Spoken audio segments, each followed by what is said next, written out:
Snapdragon or MediaTek, which one is actually better? If you look this up, you'll get the same answer everywhere. Check the benchmark scores. Whichever number's bigger wins. That's it. That's the entire argument most videos make. Here's the problem. In this generation Qualcomm Snapdragon 8 Elite Gen 5 against MediaTek's Dimensity 9500, the benchmark numbers actually contradict each other depending on which phone you test. Same chip, different phone, different result. So instead of just listing specs, this video is going to answer one question: what actually determines which chip is better, the chip itself, or something else?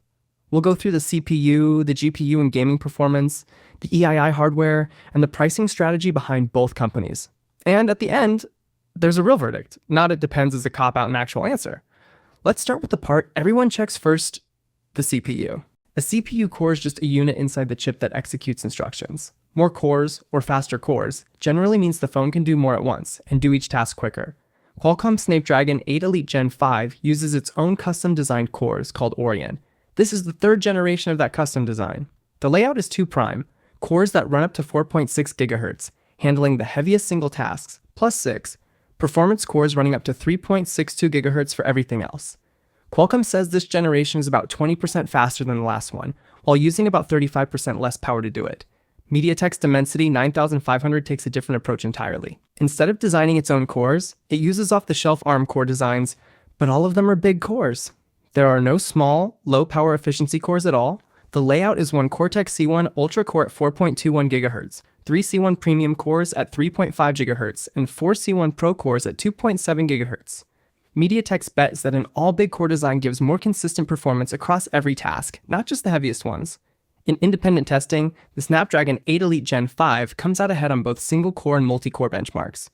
In one widely cited Geekbench 6 test, Snapdragon scored 3,831 single-core and 12,459 multi-core, against 3,635 and 10,941 for the Dimensity 9500. So on raw CPU numbers, Snapdragon wins this round, but a CPU benchmark measures short bursts of computation. It doesn't tell you what happens over a 40-minute gaming session or how hot the phone gets in your hand. That's where this gets more interesting. The GPU is the part of the chip that draws graphics, every texture, shadow, and lighting effect in a game. GPU benchmarks usually report a peak score, the best result the chip can hit for a few seconds before anything else gets in the way. Qualcomm's redesigned Adreno GPU in the Snapdragon 8 Elite Gen 5 delivers about 23% more peak performance and about 25% better ray tracing than its predecessor, backed by a dedicated 18MB memory cache built specifically to keep the GPU fed with data faster.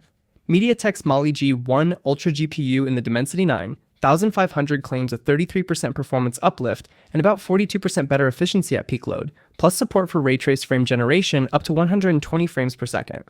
On paper, that's close. In practice, here's where the numbers stop agreeing with each other. Some benchmark sets show Snapdragon ahead in both instant peak performance and how well it holds that performance over time. Other, separate tests show the opposite Dimensity 9500 holding a more consistent frame rate over a longer session, while Snapdragon's higher peak power draw causes it to throttle down harder to manage heat. And it gets messier than Chip A versus Chip B. Two different phones using the exact same Dimensity 9500 chip, a Vivo X300 Pro and an Oppo Find X9 Pro, post different thermal results from each other in independent testing.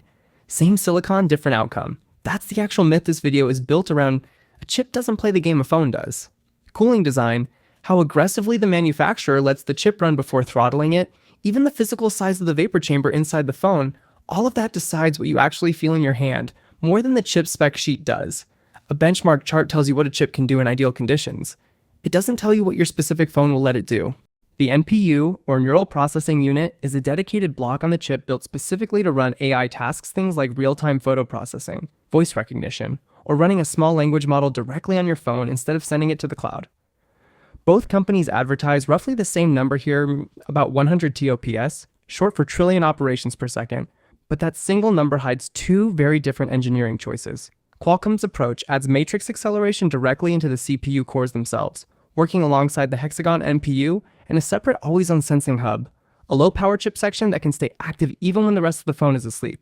The goal is fast, responsive, agentic, AI assistants that can act on your behalf using context they've gathered over time.